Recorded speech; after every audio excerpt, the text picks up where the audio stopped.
From the Business Radio X studios in Phoenix, Arizona, it's time for Phoenix Business Radio, spotlighting the city's best businesses and the people who lead them.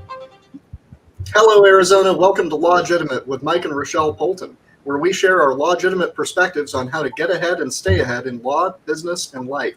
I'm Mike Poulton with the law firm Poulton & Naroyan. We provide business consulting and business law services and estate planning here in the city of Phoenix and in the state of California. And my wife, Rochelle, here is with the Arizona Credit Law Group, which includes X Firm, a consumer rights firm helping consumers deal with all kinds of legal and financial issues in their lives. Welcome to our podcast. Hello, we're so excited. Today we have our topic of SIP Happens, mixing business with pleasure, and a bunch of our gal pals, Irene, Kenyatta, and Annie, and they'll be joining us in a moment. But first, we have a couple of things we want to cover, starting with the rackets. The things, all the crappy ways that people are currently making money. There are a couple of scams that are circling the valley right now that you should know about. And the first one is the rental house scam. So if you're looking for a home to rent, you've got to be careful with fake landlords. Usually there's a big red flag if someone tells you to go to the bank and deposit money into their account before you actually have moved in. That's like a thing. They send you to a Wells Fargo to deposit money, and it turns out they weren't actually owning the property or able to actually rent you anything. So not ideal. Those Craigslist ads, beware. Yeah, let's get back to the fundamentals on how landlords and tenants work. Who can rent you a house? The owner of that house. That's the only person who can actually give you a lease to live there, is the person who actually owns it. Now, how can you tell if the person who's trying to give you a lease and get you to rent a place is actually the owner? Well, it turns out you can just go online to the county assessor's website and look up that property and look at who owns the place. And if that's not the person you're dealing with, then you got a question to answer. And the answer might be that you're actually talking to a property manager, somebody who's been hired by the owner of the house to get it leased. If that's the case, it's really easy to confirm that. This isn't a secret. There's no reason for you to be concerned that you're going to annoy somebody or not be able to get the information or that you're making a misstep. No, you just ask them, hey, who's the owner of this place? Are you their agent? Sort it out. Figure out that relationship, because, man, if you get a lease from somebody who doesn't own that place, you don't have a lease. You're paying rent to some random guy for a house that you've got no right to. It gets real messy real fast. And this has been happening ever since the real estate crash back in 08 through 2012. Vacant houses, abandoned, foreclosed properties with nobody watching them. People will just spot those and say, you know what? I'm going to put that up for lease and get some money from people and tell them I'm renting it to them. It's happening over and over again, and it's still happening today. So you got to watch out for that. It's a big scam, and the bottom line is if you fall for it, you're going to have a bad time. There's no good way to get out of that bad arrangement. You're not getting your money back, and you're going to have to leave the property. So good to use the caveat emptor approach to make sure that you don't get wrapped up in that racket. Yes, avoid the rackets. The other one has to do also with Craigslist, with buying dogs. Like a lot of people are looking for comfort animals right now for their families, and there's a lot of bogus Craigslist ads out there. So just be wary before you give people money or transfer their money through one of those any electronic resources that you're actually getting the animal before you pay. It's the same exact outcome. You don't want to be scammed. You don't want to be ripped off. It's a real issue. I think the last one we've got are the tax returns. So there has been a huge uptick in people filing fake tax returns to get fake refunds, and it's a whole big deal. So if you haven't filed your tax return yet, go ahead and make sure no one else has filed one for you. Kind of a big deal. With the extension and the deadline being through July 15th, it's really important to just take a look, make sure everything looks good, because you don't want to find out after the fact and, be a victim. So just make sure you're paying attention to your tax returns and not being a victim of a scam. Absolutely. It's important for all of us to pay our own taxes, but you don't want somebody else filing yours for you. No one likes that. No. Oh, and I would mention on those dog buying scams, this has been going on for a long time. I actually used to be kind of connected to the dog breeding and working dog community for a variety of reasons. That was a whole prior life. But you got to watch out when it comes to the dog business. If somebody's trying to sell you a dog, make absolutely sure that you know exactly what you're getting. You've met the dog. You've confirmed that it's a legitimate breeder. You've talked to other people they know who've gotten dogs from them. You got to be very wary in those circles. If you are not already a member of the dog community, you don't really know what you're getting into. There's a lot of shysters going on around there. It's a little bit like Tiger King. There's a little bit of a Tiger King vibe going on with that community. So be careful. There are great breeders out there, great dogs to have, great ways to adopt them, but you got to know what you're getting. And especially with coronavirus, people are taking advantage of that on both the dog scams and the rental scams to say, oh, we can't meet in person. You can't see it first. You got to pay us, and then we'll do a handoff. Well, that's not legit. Be careful about the virus. It is real. It is getting worse, but don't let yourself get suckered because of it. Amen. Those are the rackets. Those are the rackets. That's what we've got for you. So we're moving into our LBL moments, which are our life, business, and law. And we're going to start off with our law moment. And it's been a really intense couple of weeks, and I don't think you can get away with talking about law without talking about George Floyd. So there's been a lot of contention going on, but I hope we can all agree that no one wants bad cops committing crimes. So we kind of want to focus on what we think the solution is, and it's got to go, unfortunately, beyond police reform. We think it should also be justice reform. We're really interested in living up to the ideology that all of us have aspired to do in this country, which is, we believe in the Constitution, and we believe that you're innocent until proven guilty. And it seems like maybe we should have zagged when we zigged, and we just want to kind of get back to what I hope we all believe in. And we think that there's a few things that we need to address, starting with obviously police departments, because that's what people are calling for, and police unions, but also looking at bigger picture items like qualified immunity. The Supreme Court has that up for discussion. Oral arguments are this week. So that's going to be really exciting. Hopefully they don't bunt on that issue. I think Mike can agree with me on that. Absolutely. I would note, I think a lot of people aren't familiar with what qualified immunity is. We all tend to think that we have rights under the Constitution that the government can't violate. The right to free speech, the right to be secure in your person and documents. That's the Fourth Amendment. What that means is the police can't abuse you physically, they can't take your property, they can't invade your home without due process of law, meaning they have a good reason for it. It is necessary to enforce the law that they do these things and that they have a court order to support it. Those restrictions are what keep us free and safe, and that is what our country is built on. Those are the principles that our founding fathers created this country to uphold. And in order for that to work, the law has to be applied equally to everyone, and that means that in the same way that all of us, every American, is subject to prosecution for violating the law, we must also have police and prosecutors themselves be held to the same laws and standards. Qualified immunity is a doctrine that the Supreme Court came up with on its own quite some time ago. It does not come from the Constitution. There is no statute or text or anything that supports it, but the idea is that if your rights are violated, and they are in fact violated. Let's say there really is a violation of your rights under the Constitution.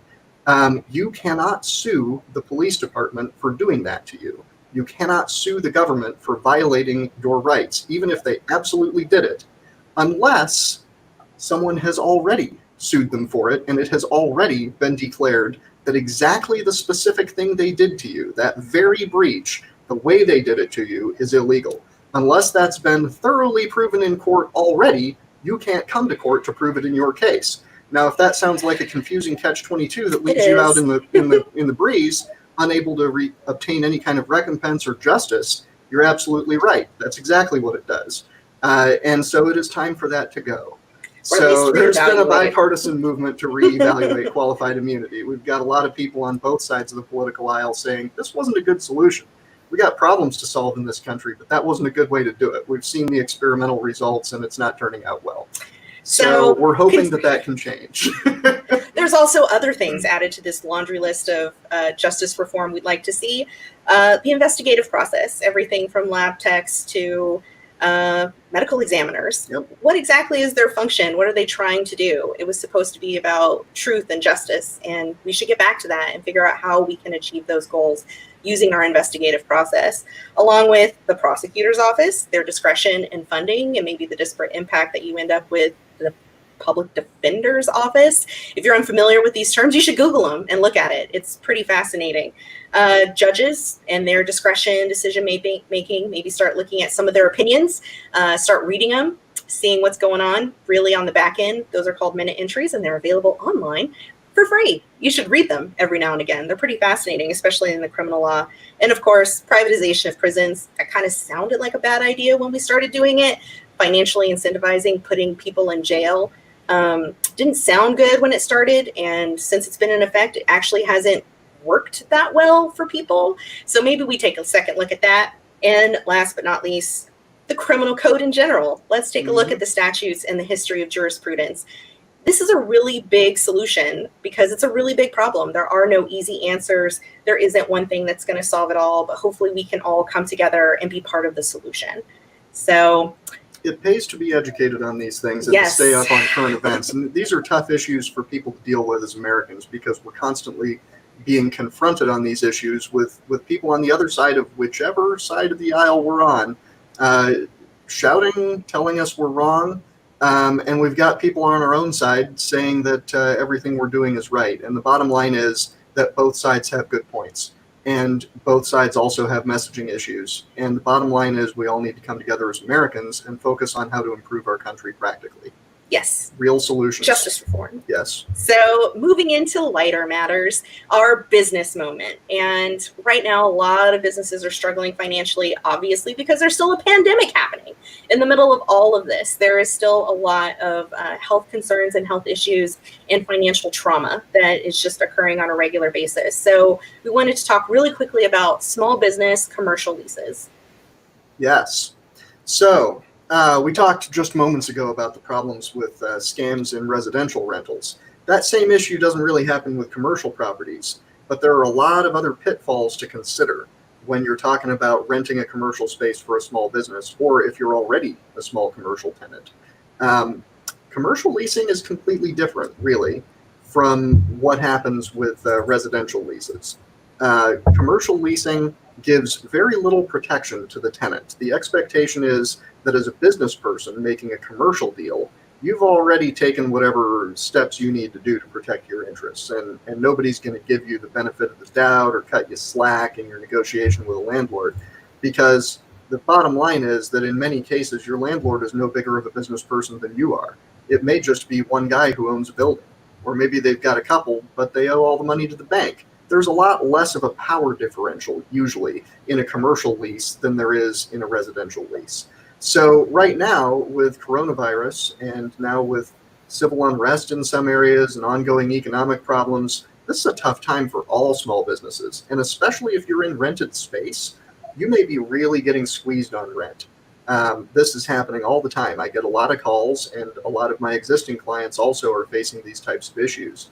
And unfortunately, the bottom line is there isn't really any formal relief to be had aside from the PPP loans and the other government programs. You're not going to get slack at your landlord's expense because your landlord is a business too, and every business's money matters equally in the minds of the public and the government.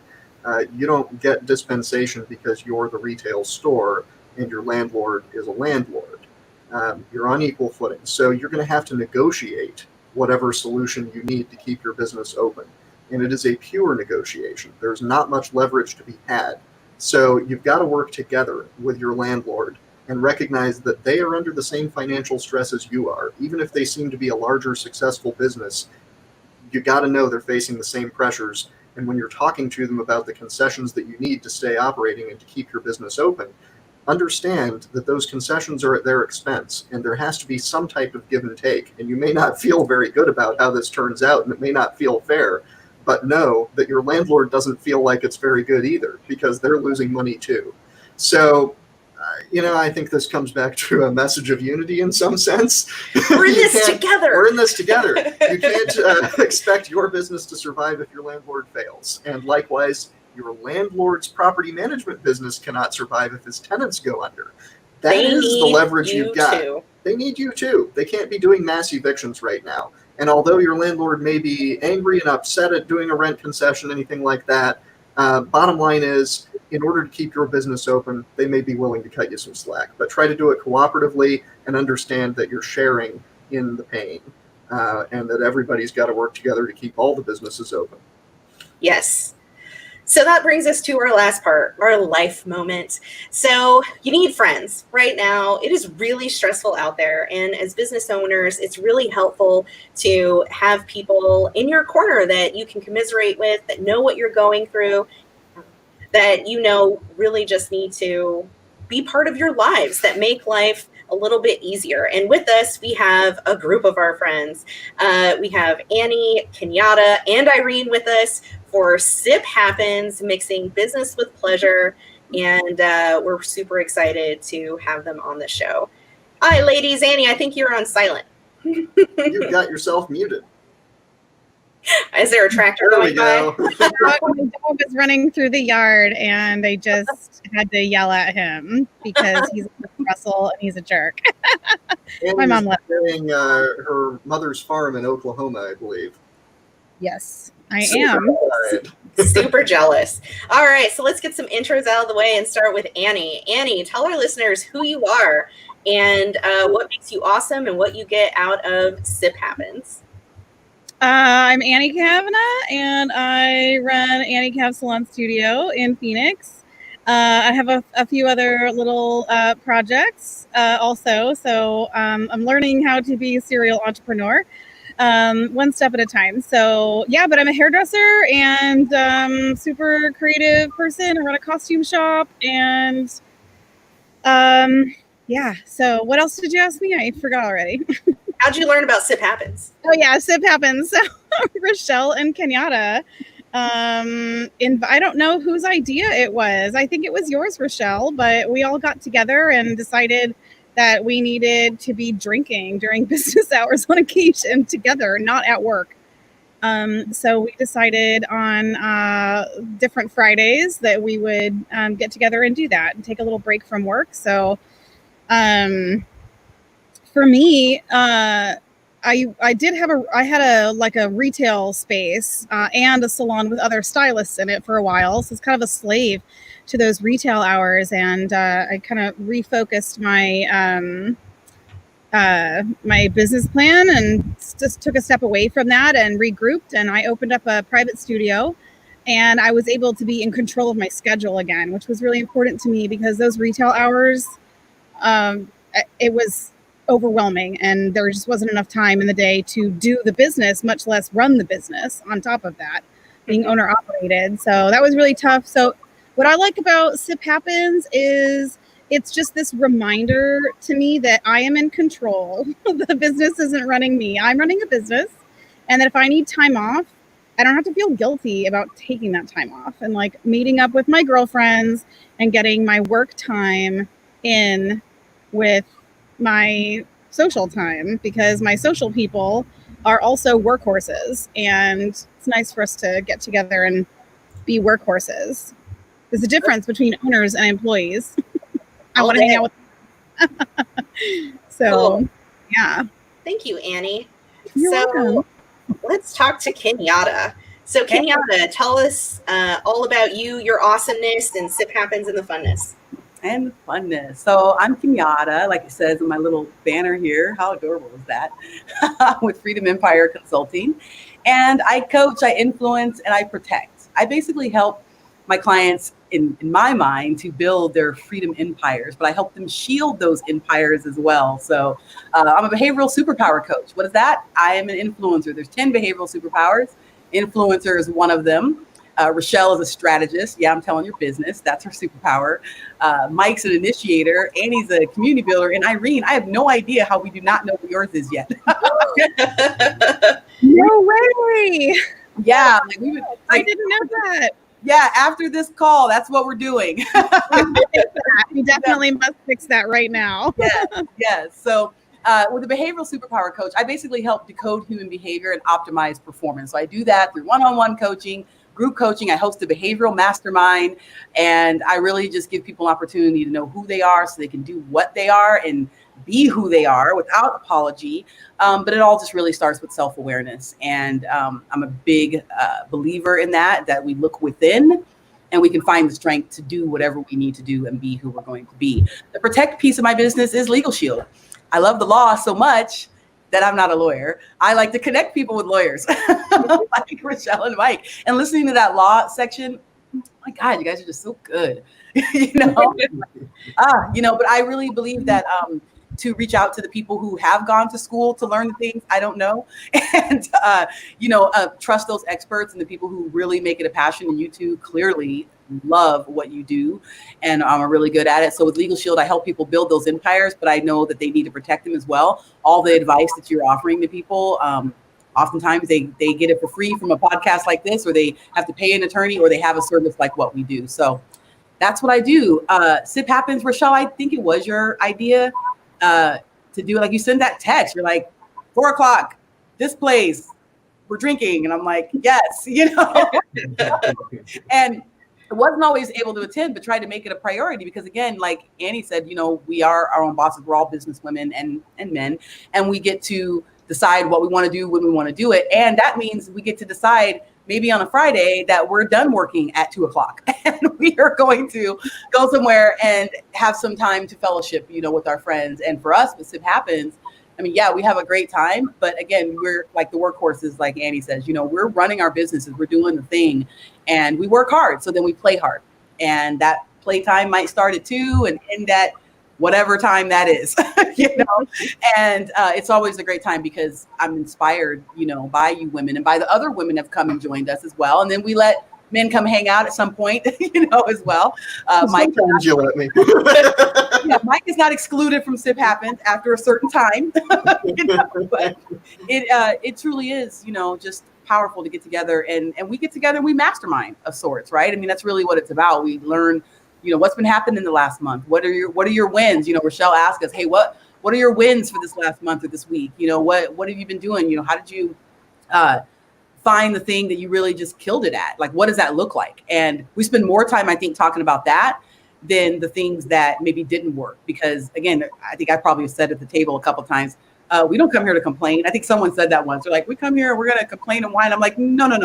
That's not what this is about. If anything, it's about sharing something, and then we talk about what the solution is, right? And so I think the conversations are absolutely valuable, and I learned from you all and love being a part of it. And I love SIP Happens. I love to sip.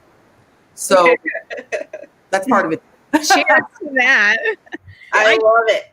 I describe SIP Happens as a group of people. We get together and we mentor and we coach and we grow and we find solutions to problems, and we basically sit around and drink and congratulate the hell out of each other for hours on end. It's great.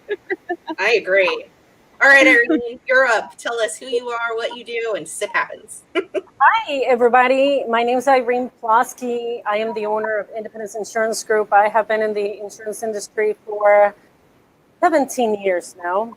I've had my agency for 10, and what we do is we find insurance solutions for individuals and for businesses. So we handle commercial and personal insurance, and we represent over 50 different insurance companies, and we help each of our clients find the right combination of coverage and price.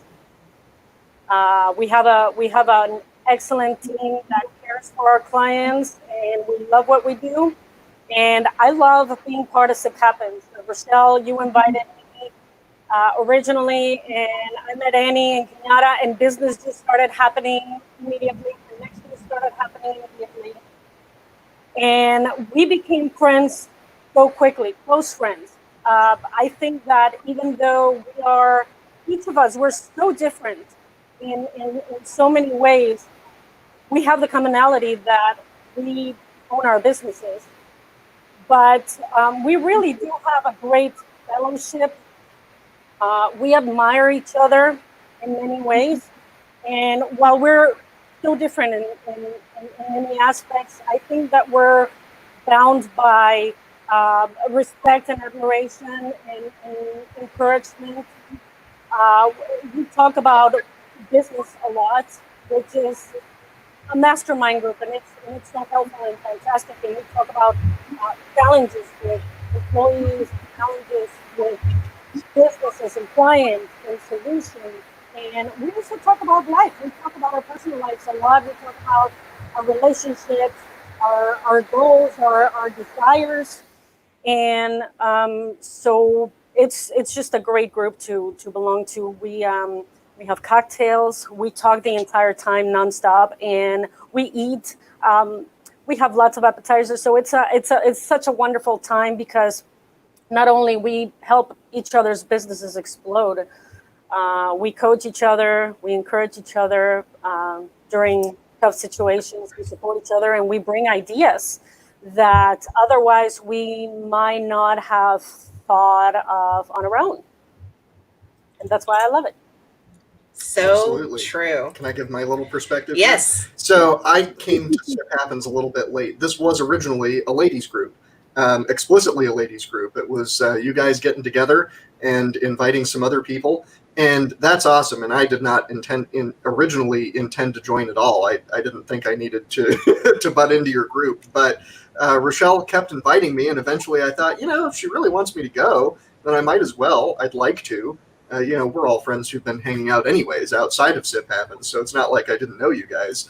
But I started coming, and my practice is always to show up late. You guys get the whole afternoon together first, and then I work a normal day and come in the evening. So I'm there for the last few hours. And it's always really great to show up partway through this and see you guys engaged with your newcomers, because there are always some newcomers who get invited and who haven't really become part of the core crew yet.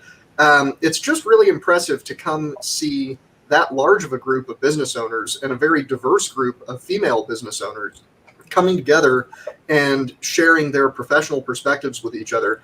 Kenyatta, when you were talking a few minutes ago, you mentioned that Sip Happens really functions like a mastermind group. And it certainly does. It is a social event. And the point was to do a happy hour and just relax and blow off steam. But none of us can just do that, can we?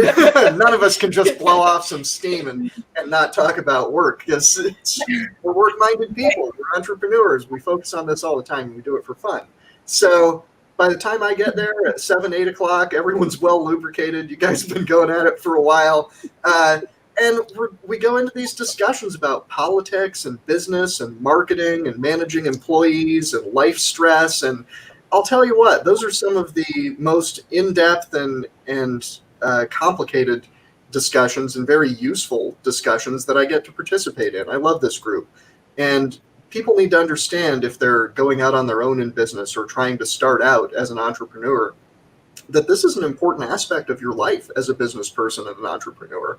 You need to have friends like this and do stuff like this, whether it's a barbecue on the weekends that you get some other business owners to come over to, or whether it's a happy hour exactly like this one. Know that it isn't just a social event. You make it one, and you don't make it too businessy, but you're not going to be able to stop talking about work. And I think we've all gained a lot professionally from the conversations that we've had at Sip Happens. All of us have. Yeah, I think we all just kind of, I remember being a super workaholic a couple years ago where I just worked all the time. And I never, ever, ever took time off. It was just 7 days a week, as much as I could do. And then I started to get really sick and I was burning out. And it just became so obvious that I had to take time to just recharge.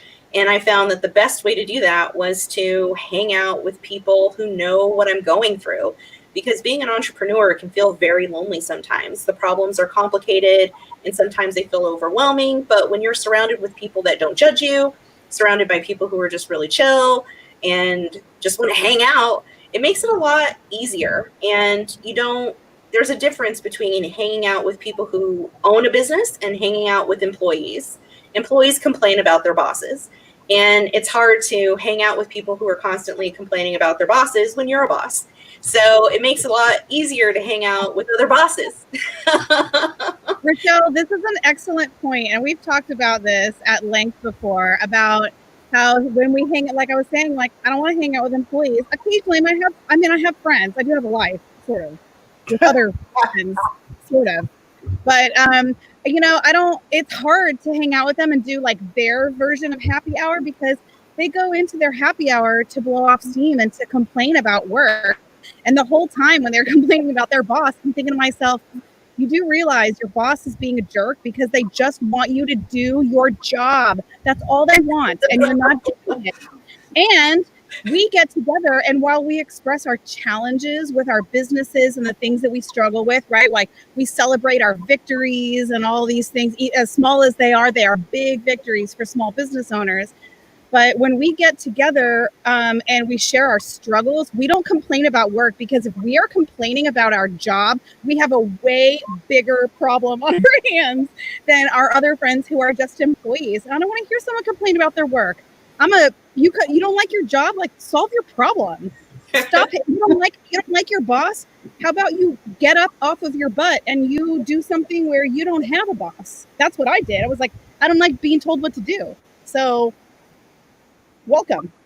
Our group, complaining about our jobs is a form of self-loathing. Yeah, it is, because who do you have to blame? And that's exactly what it is. Right. But we don't complain about our jobs. Nope. We don't. It's reframed. It's not a complaint, right? It's like hey, I'm struggling with this, but we still acknowledge that we have the control over this situation. And when you discuss that with people who don't have control over their situations, they does not compute. They're like brain explodes. Well, So and hang out with you guys is you're very solution focused. Or like, hey, have you tried that? Right? There's this coaching and this mentoring, and like I don't think a way a lot of people do. Mike and I are like crazy, stupid, abstract thinkers. So sometimes the real obvious kind of Occam's razor answer is not what my brain tells me is the answer to the problem. And you guys are great sounding boards for people like me, because I feel very alone in my social group because they're all a bunch of really sad employees with, not working with cool bosses like we are, I hope our employees think we're cool bosses. I hope so. I freaking try, man. I try really hard.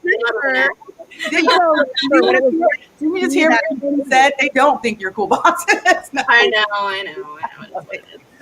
I guess that's the difference between Rochelle and I. She just said, I really try to be a cool boss. And I said, it is what it is.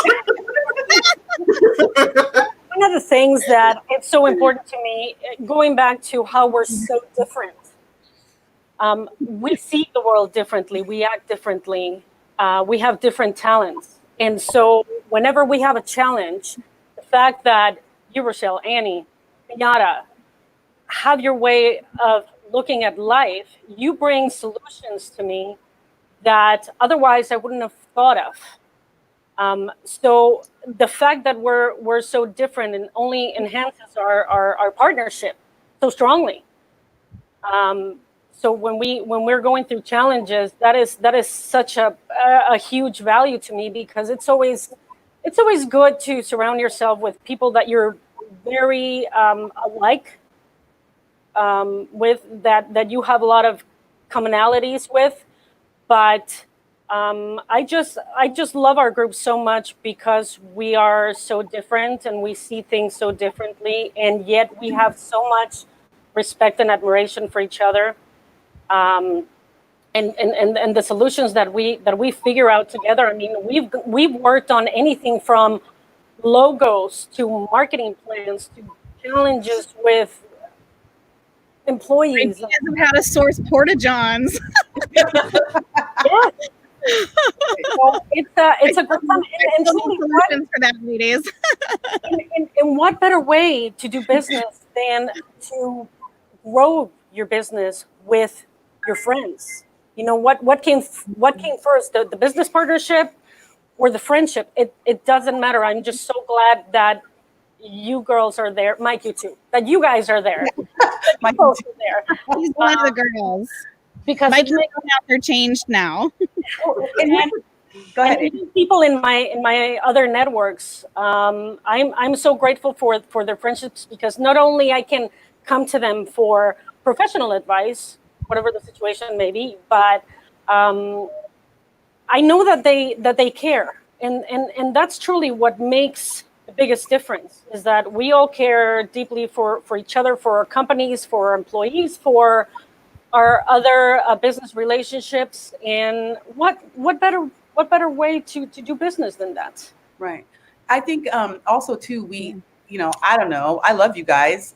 I think we love each other too. I think that we've built really strong friendship and bond. And it is fun when others come and join us as well, because we're like, come with us. Let's have these conversations. And I think we all love what we do, and we have value systems that are similar, because it wouldn't work otherwise. Like you said, we want to take care of our people who are around us. We love our businesses. We're passionate about what we do. So for us to sit around and talk about it for hours is not that big of a deal. Whereas some people might say, oh my God, I don't want to talk about work. We hardly ever say that, because it's our life. We found congruency with what we're built to do. And I think that's critical for us. Now, I want to shift gears really quick for a second, because I want to talk about how much fun SIP happens from the indulgence perspective. Yes. Because we've been to cool places where we're like, yeah, bring that to the table, whatever that thing is. We're like, oh, which one of these desserts do you want? What do you mean, which one? Structure of SIP happens. It's about how we operate. Yeah, so should we bring Rochelle usually starts earlier. Oh, you and Annie are talking at the same time. I'm sorry. I'm an interrupter. Yeah, it doesn't work on here. So Annie, hold on. So we'll stop. The whole idea of, we're thirsty. We want our drinks filled. We want the table full. We want samples of whatever. I think, and we go to cool places too. And Rochelle typically is the one who picks. Let me just say that. Rochelle sends the text. Hey girls, we're going meeting in here at this time. Here, Rochelle's a strategist, right? She's not asking anybody any questions about how she thinks, how we think it should go. That's not a concern to her. What's a concern? What she wants is a plan and it executed. So she will be like, we're meeting at this time at this place. And we're just all, okay. If we can't make it, maybe there's a little bit of back and forth, but for the most part, we know if she set the date and the place and the time, it's just going to happen. So I love that, believe me, because then I just got to show up and I got to think about it. But she takes us to cool places around the valley where we get to indulge. And so that's another piece that I like eating big steaks and desserts and lots of libations. Annie. Thank you, Kenyatta. So sometimes we go to multiple places, and we are really good at sticking to our schedule. And what that really works well for are our other business owner women who maybe something comes up that morning, right? And as a business owner, we have priorities. So it's really great to know that we stick to this kind of strict. If we have 3 places, we're at this place. Rochelle and I will be somewhere at 11. Pre-partying, and then SIP happens will start at 12 or 1 or 2 or whatever, and then at 4 o'clock we're at this place, and then at 6 o'clock we're at this place. And then no matter what your day holds for you, there's some flexibility. We don't care when you can come, but where we are at what time, and anyone can come and join us and stay as long as they wish, go to whatever place they want. So I really like that. The other thing I really like is that we all get together and we eat a full plate of food everywhere we go. And Rochelle always orders all the desserts. She'll order the entire dessert menu. And I never order dessert ever. I'm not a sweet person, but that's one of my favorite things is oh my God, I'm going to get 4 said desserts. But what I like about the rigidity of the schedule and Rochelle just kind of taking the reins, that's her superpower. I'm a community builder. I make this, I don't know how you other business owners feel, but I make decisions all freaking day long, and I'm so done. And when it comes to SIP happens, I have this blank mind of where to go. I live in downtown Phoenix. I'm surrounded by all the cool, trendy, weird, let's go visit it places. And it is so nice for Rochelle to just oh, it's this, and this time. I'm thank God someone is making the decisions for me for a moment. So right. I really appreciate that kind of thing. It's really fantastic. But yes, all the tomahawk steak, where were we for that? That was epic. Yeah, what? It was an upstairs bar. Oh, second story. Yes. Second story. Kenyatta knows. Oh, that was Yeah. so good. Yeah. That was so awesome. But remember, where were we? We were at Seasons 52. We got shushed. We were having such a good time doing laugh yoga that we got shushed in the bar. There were like 10 of us. So it was a big crowd. So, I think one of the fun parts about it is we never know who's going to show up. We never, like, we all invite whoever we think would just enjoy hanging out, like, are you a small business owner that's feeling like you could use some friends? You should message us. We're a lot of fun. That's kind of like what we do once a month. We just kind of hang out and commiserate and survive together. It's been a little difficult, I think, with coronavirus because you can't go places with a big group of people. So we've been trying to do the house party app, but all the days just sort of blend together. So it's not the same, and we'll figure out how to make it different. I really like our rotating door of new people. And Cynthia, my high school buddy, she's a therapist. So she has people who are like takers, right? Like we go to our therapist to like take and be given hope in tomorrow. She came and sat down with us one time when we were drinking tequila at a taco bar. It was unceremonial entry to our night, but she sat down and she didn't have really time to decompress from her work. And she sat down and she said, it was one of her first like real sip happens that she had joined us for. And she looked around, she's like, I don't get why this makes me feel so good. And I was telling her, like, no one here needs anything from you.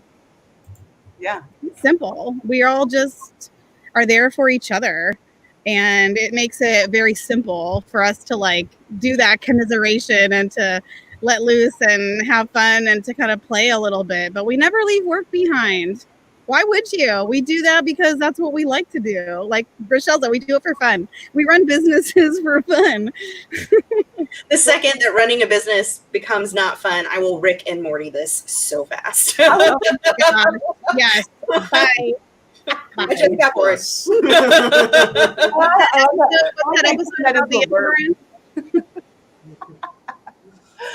I love it. Plus this. Yep. Here are the forms for the employee benefits plan. Nope, I'm done.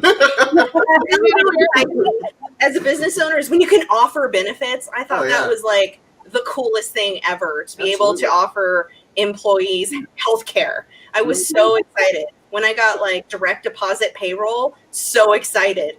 Like there's just, when I got a real printer, like I got a lease contract for a printer, I was more excited about that than renting office space. Like there's just so many little things that I just enjoy about owning a business that are stupid, but that like the second I'm bored with this, yeah, like I should stop, but I doubt it. I like it way too much. It was pretty fun to your copier. I really like my copier. It staples things. That's really exciting.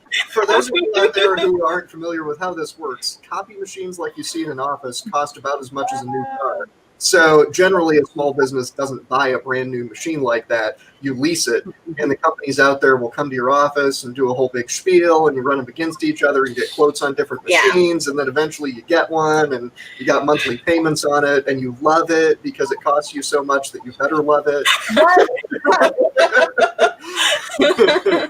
It's so fun. I noticed someone in the comments is saying that saying someone's an awesome boss.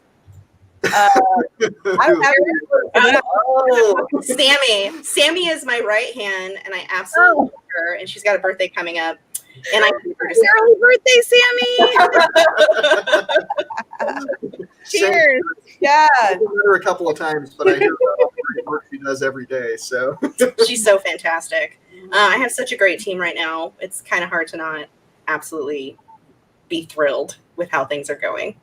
But, speaking of real life issues, we're all kind of dealing with coronavirus right now and how that's affected all of our businesses. So I know for Annie, running a salon, doing a personal service, it's so difficult because of the no contact and the forced closure. And with Kenyatta, you were already virtual and, you just didn't even miss a beat. And I know with Irene, you were just hustling to protect as many people as you can, which I thought was awesome. And then, of course, Mike and I had to go completely virtual. So that was fun. So what other things do you think are novel about what we're going through, and where do you think you're headed? Irene, we haven't heard from you in a little bit. Well, fortunately, we've been able to stay very busy during the season. I thought I was going to have time to organize so many things, and that hasn't happened. So I'm thankful for that. But we've been focusing on education a little bit. I've taken the opportunity to have my team educate on new things, to upgrade certain systems, get more features in order for our workflow to be just more effective. So just building enhancements and increasing productivity and the things that makes us productive. I have certainly missed meeting with people. It's something that I really enjoy, that I really have a need for, and so that's been such a challenge for me. Not meeting with you, of course, in person has been. I've missed you so much. I've missed our meetings, but I'm grateful that we live in an era where we have different platforms that still allow us to connect and to be in touch and to do business virtually. We were very set up. My office was very set up for working remotely already, so it was a very seamless transition for us. I see that a lot of businesses are going that route. A lot of businesses are going to obviously downsize their office space, if not eliminate it completely, and just looking for other alternatives to continue to make business happen that does not require as much human contact, which, whether that's going to be a permanent thing or not. I do expect for it to change. But I know that it'll be, in the end, for good. I know that while many are struggling, I know that the creativity of business owners and individuals will start kicking in. And I think that many good things will happen after this, and that it's gonna be, in the end, changes for good and make us better, because that's why we do what we do. I do think it is true that there are going to be a lot of good things that come out of the end of coronavirus and our unrest and everything else. Not all good, of course. I'm not saying we're better off for having coronavirus, but the bottom line is we've got coronavirus around here, so we're just going to have to deal with it. And not every result of that will be negative. Those of us whose businesses do survive coronavirus, everyone whose business survives, will be in a better position as we recover from it. And unfortunately, some of that comes at the expense of those whose businesses won't make it and already haven't made it. Those leave gaps in our commerce. There will be opportunities for business people to start new businesses to fill the gaps that are left by those that don't survive coronavirus. And when I say don't survive, I'm not talking about people dying. I'm talking about businesses going under, which has been a huge problem. So we all, as business people, got to keep our heads straight. And we've got to keep our logic in play so that rather than being overwhelmed by the negativity of coronavirus and of the economic shutdown and of having to change our businesses, we see that despite that difficulty, there are opportunities for each of us out of that. Opportunities in real estate, opportunities in entertainment, in restaurants, all of these industries, direct retail, and commercial real estate serving all of those industries. There will be opportunity, true opportunity, in a regrowing economy as we recover here. So we all got to be ready and position ourselves not just to survive with our current businesses, but to be prepared financially and personally to take hold of those opportunities in our communities as we recover from coronavirus, to make sure that the recovery for everyone is smooth by stepping in and restarting those businesses. And yeah, that's a profit opportunity for each of us. We can make a lot of money out of it, but it's great for the community as a whole too, because we all got to recover, and having those businesses available, the new growing ones, on the upswing at the end here, is what will make everybody feel like we're getting back to some sort of normal. And I see you all, of course, you're close friends, of course, but you guys are also my eyes, my ears, out there. You guys are my sales force. I'm your sales force, and so Yes. are all of our other business partners. So it's important to keep those connections, to stay in touch, to continue to find out what the other is doing. Hey, now I'm doing this, or I've included this new thing as part of my business, and just look at connecting each other. I think it's such a big thing to really create networks like the ones that we have, because it is we are each other's sales force. So I know that when somebody is looking for legal assistance, I know where to go. When somebody asks me for the best hairstylist in the world, I know where to go. When somebody asks me for how to improve their business and their leadership, Kenyatta, you are an amazing teacher. And so that's what I love about my business partners, is that eventually they become my friends, and we mentor each other also so much, and I'm very grateful for that. Yeah, I know when I'm stressed, and it takes a lot for me to feel overwhelmed. I tend to be pretty chill. So when I'm stressed, it's like, hey, Mike's not available. Hey, Kenyatta. Hey, Annie. Hi, Irene. Like, this is my go-to crew for advice and, a different perspective, because we all see the world differently, and it's always helpful to surround yourself with people that when you're feeling a little lost, that you can call and get back on track. So especially now with what's going on in the world, it feels a little surreal. It's like 2020 is a dumpster fire, and it's sort of a choose your own adventure. Pick a person, place, and thing, and throw them all in the hat and pick one of each and see what happens. It's pretty terrifying out there. It's weird. And it's just nice to know that even though you're on an island in your own business doing your own thing, there are lots of other business owners out there happy to give you advice, happy to take you under their wing, happy to mentor you, happy to talk strategy, go over marketing plans, teach you something new. There's just, business owners in general are such a huge community that often forgets it's a community. All those people want to do all those things for you, but are they willing to get drunk with you? Right. Yes. Exactly. Yeah. How close I'm that friend. Anyone can call me. I'm that friend. Yes. You are my friend when you know what my drink of choice is. Like, order a drink when we get your text that you're trying to park and coming in, and like you can walk in and your drink like slides down the table to you. Yeah. You want to go where everybody knows. Right. I was just going to say, it's kind of a Cheers sort of a deal. The bar is different, but the crowd's the same. Right. Yeah, we're not a business network. We're like business family. And if anyone wants aggressive optimism, that's where I come in. Yeah. I will be aggressively optimistic. It may make you sick. I may ask you to, go back to your plan. Like, you had a plan. What are you tripping about? But yeah, I love it. I just love the group and love, Kenyatta is the hall monitor. What are you doing? Do you know that it's wrong? Okay, get back to what you know you're supposed to be doing. I'm like, oh. I know. It's so funny. Right. So good at it. I love Kenyatta for it. Thank you. Thank you for that. You're welcome.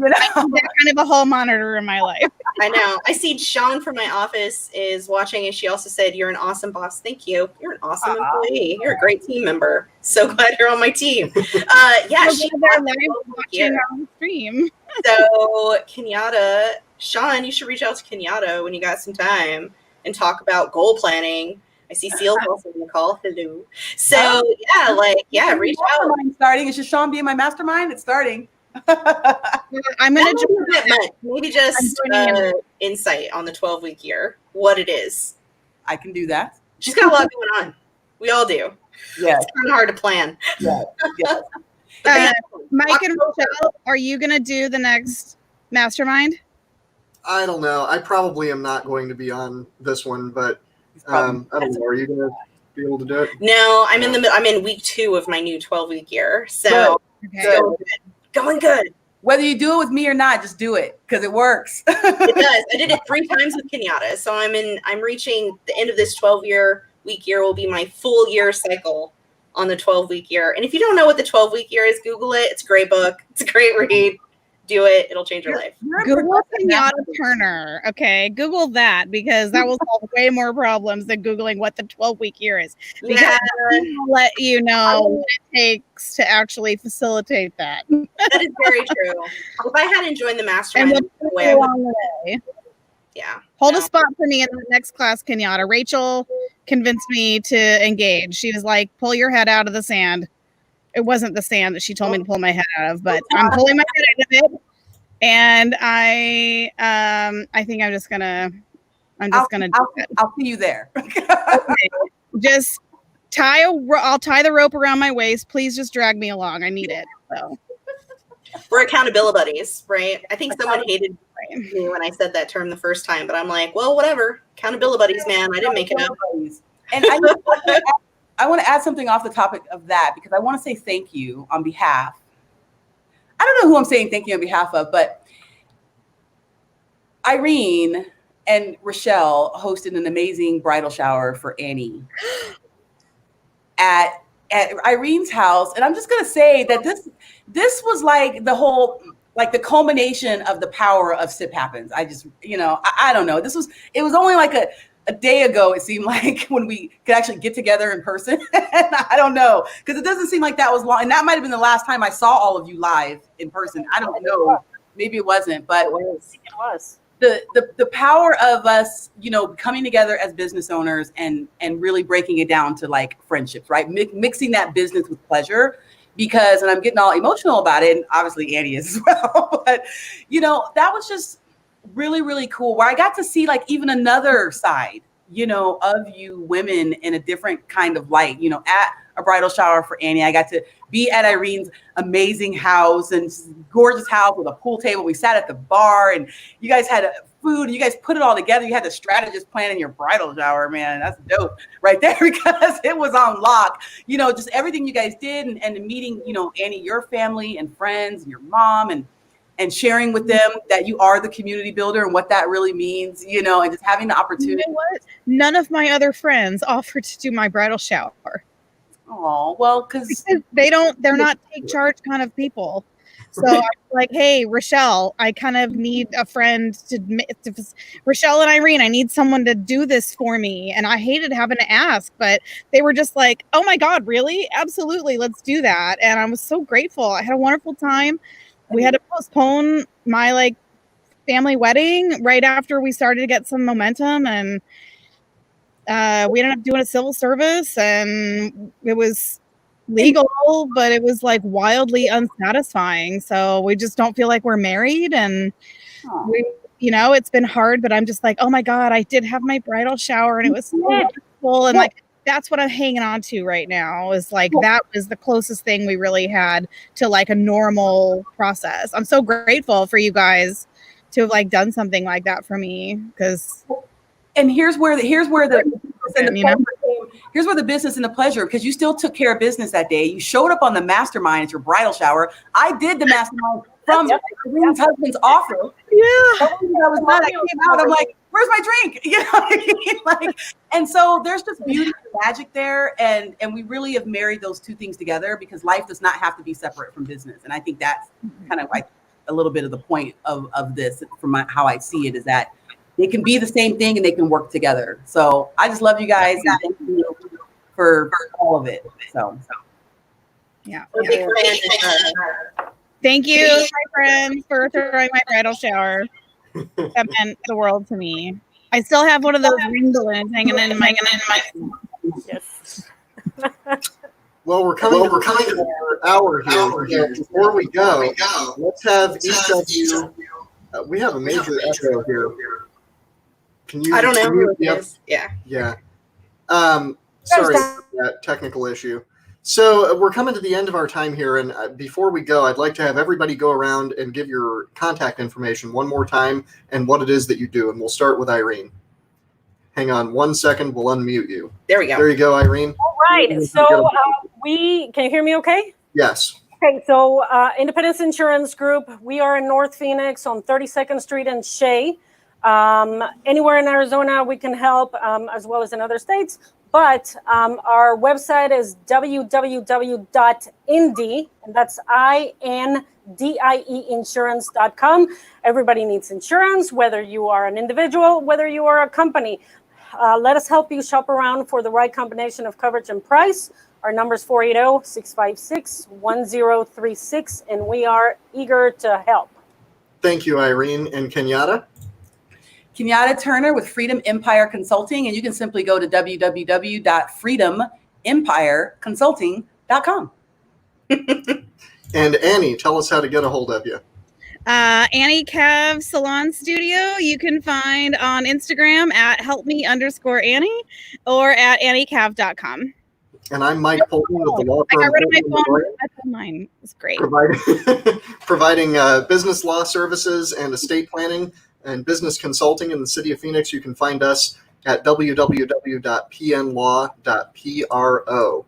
Rochelle? I'm Rochelle Poulton, your favorite consumer rights attorney, and you can find me online at xfirmlaw.com, or you can call us 480-305-0603. Thank you for listening. Thank you for watching, and we'll see you next time.